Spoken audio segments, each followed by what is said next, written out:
मृत्यु निश्चित है, फिर भी लोग, और मृत्यु कुछ नहीं है। मृत्यु देहांतर प्राप्ति, मृत्यु है एक शरीर से दूसरे शरीर में प्रवेश करना। जब एक शरीर बेकार हो जाता है तो आत्मा निकल जाती है और वो नए शरीर में प्रवेश करती है।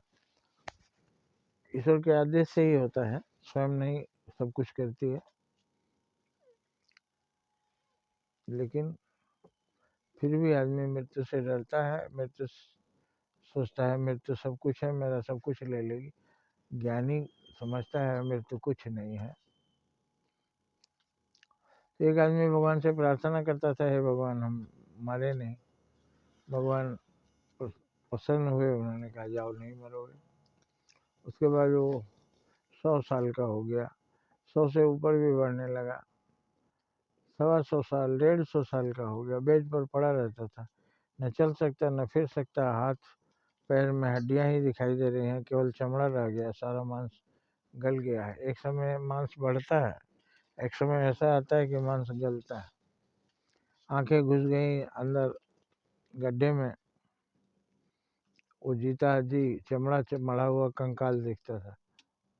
सब उससे घृणा करते थे, कोई उसके पास आना नहीं चाहता था। खाना मुंह में डाल देते थे लोग लिक्विड के रूप में, फिर गंदा करता था तो कोई उसे साफ सूफ नहीं करता था। अब वो भगवान से प्रार्थना करने लगा, भगवान फिर प्रकट हुए, क्या चाहिए अब बोलो। भगवान अब हम मरना चाहते हैं। बोले क्यों, तुम तो बोलते थे मरना नहीं चाहते। बोले ये भी कोई जीना है, खटिया पर पड़ा हूँ, अपने हाथ में कुछ भी नहीं, कोई मुंह में लिक्विड खाना डाल देता है, दूध डाल देता है, गंदा कर देता हूँ तो कोई सफाई नहीं करता, मुझसे सब दूर रहते हैं, ये भी कोई ज़िंदगी है। तो उन्होंने कहा यही सत्य है, मृत्यु है ही नहीं। जब शरीर बेकार हो जाता है तो अन्य शरीर में जाना ही बेहतर है। एक घर जो गिरने वाला है, टूटने वाला है, उसमें कौन रहेगा। खतरे की घंटी। इसलिए मृत्यु से डरिए नहीं, डरिए तो ऊपर वाले से कि हम यहाँ कुछ समय के लिए आए हैं, 4 दिन की ज़िंदगी, और कुछ अच्छा करके नाम करके जाना है, पुण्य कमा के जाना है। पुण्य कमाने से वहाँ भी सम्मान मिलता है और यहाँ से जाने के बाद भी यहाँ लोग याद करते हैं।